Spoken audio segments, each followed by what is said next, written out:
మన రక్షకుడైన యేసుక్రీస్తు నామములో అందరికీ వందనాలండి. ఈరోజు దేవుని మాటలు కీర్తనల గ్రంథము 91 అధ్యాయము 7వ వచనము. నీ ప్రక్కను 1000 మంది పడినను, నీ కుడి ప్రక్కను 10,000 మంది కూలినను అపాయము నీ యొద్దకు రాదు.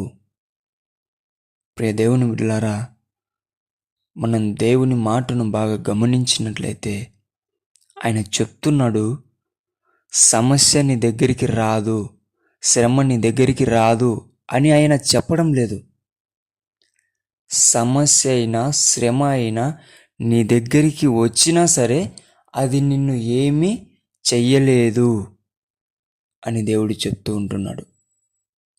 ప్రేమైన దేవుని బిడ్డలారా, అనేక మంది మాట్లాడతారు, ఎన్నెన్నో నిన్ను చెయ్యాలని అనుకుంటారు. దేవుని బిడ్డలారా, అవన్నీ నీకు తెలుస్తాయి, కానీ నీవు భయపడకూడదు.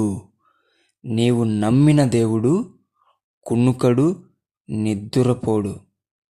నిన్ను తల్లి కంటే తండ్రి కంటే ఎక్కువగా కాచి కాపాడుకునే దేవుడు. ప్రేమైన దేవుని బిడ్డలారా, ఎన్నటికీ భయపడవద్దు. మనం సమస్య వస్తుంది, అందరూ నిన్ను మాట్లాడతారు, చెయ్యని తప్పుకు నిందలు వేస్తారు, కానీ ఆయన తోడు నీకుంటుంది, ఆయన సన్నిధి నీకుంటుంది, ఆయన రక్షణ నీకుంటుంది. ఎంతమంది నిన్ను మాట్లాడినా, ఎన్ని నిన్ను చెయ్యాలనుకున్నా ఏ అపాయం నీ ఎద్దుకు రాదు. ఏదైనా సరే నిన్ను ఏమీ చేయలేదు. అదే దేవుడు చెప్తున్నాడు. ప్రేమైన దేవుని బిడ్డలారా, సమస్యలు రాకూడదు అని ప్రార్థన చేయడం మానేసి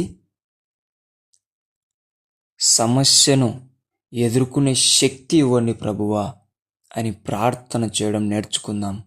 దేవుడు మనల్ని నడిపించునుగాక. ప్రార్థించుకుందాం. యేసయ్యా, మీకు వందనాలు, స్తోత్రాలు ప్రభువా. తండ్రి, నీవిచ్చిన ధైర్యమును బట్టి నీకు వందనాలు నాయనా. నీ బిడ్డలు శ్రమను చూసి భయపడుతూ ఉంటున్నారేమో ప్రభువా. శ్రమలు వస్తాయి, కానీ నీ తోడు, నీ సన్నిధి మాకు ఉంటుందని మేము గ్రహించి ధైర్యం పొందుకొని ఏ అపాయమునకు సంభవించుకోకుండా దేవుడు ఎన్నటెన్నటికి కొనుక్కోకుండా నిద్రపోకోకుండా కాపాడుతూ ఉంటాడని మేము హృదయపూర్వకంగా గ్రహించి తెలుసుకొని నీ నామాన్ని మహిమపరిచే బిడ్డలుగా మమ్మల్ని తయారు చేయమని ప్రార్థిస్తున్నామయ్యా.